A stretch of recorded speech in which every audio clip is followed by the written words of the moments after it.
Тэд биднийг хизээч бодож байгаагүй.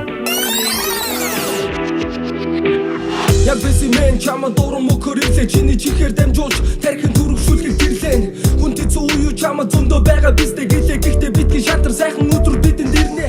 Сүүлийн 20 жил төсвийн 2.80 төгрөг хотын төв болон зайсанг сайжруулахад зарцуулагдсан гэсэн байна. Жил болгон 500 саяын үнэтэй 10,000 байр тэнд баригдаж байна. Хин тэр үнэтэй байранд амьдрах юм бэ? Харин ялах балчир хүүхэдтэй 50,000 залуу гэр бүл гэр оролт амьдарч байна. Яагаад гэр оролт санаа тавихгүй байгаа юм бэ? Яагаад гэр орооллыг орхитуулаад байгаа юм бэ? I see no change. Би шудрагаас их хүсэж байна. Надад шудрагаас энэ харагдахгүй байна. Хүүхдүүд тоглох газаргүйгээс болоод 10 км алхаж цөөрөмж живж өгсөн. Энийг та нар мартаагүй үстэй.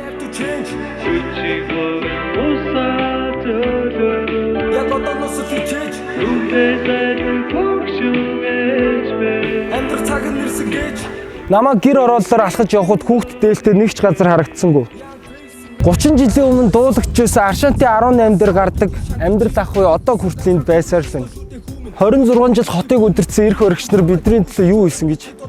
Бүхэл бүтэн 3 тэрбум төгрөгөөр 2 сар ажилладаг усан цогцлбор барьсан. Энэ бол миний бодлоор зүгээр л нэг жүжиг. Өөрсдөө зориулж 100 тэрбум төгрөгөөр тансаг ордог 2 жилийн дотор бариулсан мөртлөө ардын хүүхдүүдийн эмнэлгийг 10 жил санхүүжилтгүй болсон хэмээн одоо хүртэл балгас хэвээр байсаар л байна. Гэр оролт нийтийн тээвэр хүртэл байхгүй байхад бидний хөл дүүжлэх унааг хүртэл хориглоно гэж байна. Энэ шудрагаас мөн үү?